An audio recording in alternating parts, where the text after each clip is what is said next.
Hi! Welcome back to Joy's Kusina. Ang lulutuin ko ngayon, creamy baby potatoes with bacon. Ito ang mga ingredients. 1/2 na kilo na baby potatoes. Pinalambot ko na siya for 3 minutes lang. Grated cheese. 1/4 kilo ng bacon, chinap-chop na. 2 tablespoons ng butter. 1 onion, minced. 3 cloves garlic, pinagtad na rin. At saka 2 tablespoons ng cooking oil. Isang pack ng all-purpose cream. 1 can evaporated milk, any brand. Isang pirasong beef cube.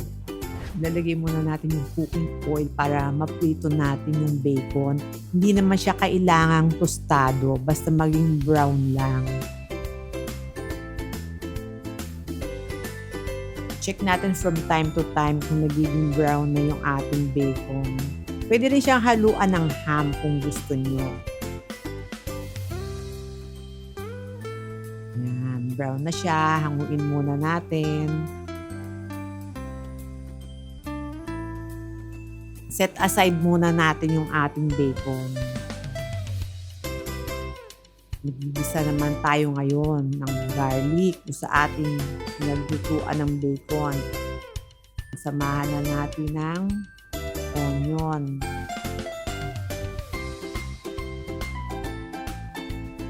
Saka natin ilalagay ngayon yung butter.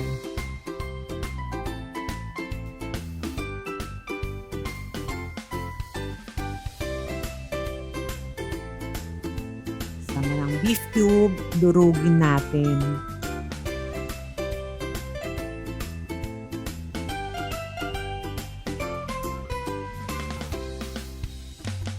After matunaw ng ating beef cube, pwede na nating ilagay ang ating evaporated milk. Haluin lang natin konti.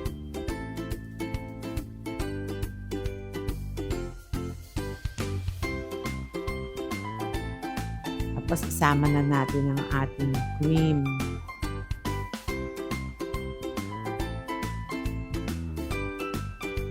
Huwag masyadong malakas yung flame para hindi masunog yung gatas at cream. Cover natin. Bring to a boil.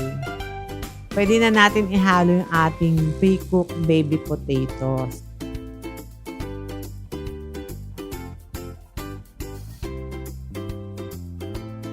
Tikman natin kasi maalat naman yung bacon at saka yung beef cube.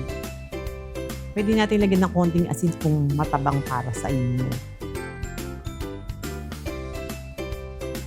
Halo na natin ang ating bacon.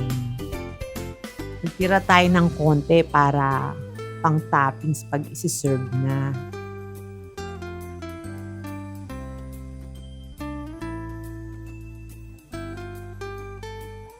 Lagay na rin natin yung grated cheese. Huwag din nyo ibuhos lahat para meron din pang-topping. O, sa itsura pa lang, ang sarap na, di ba? Ayan. Ready to serve na. Enjoy eating!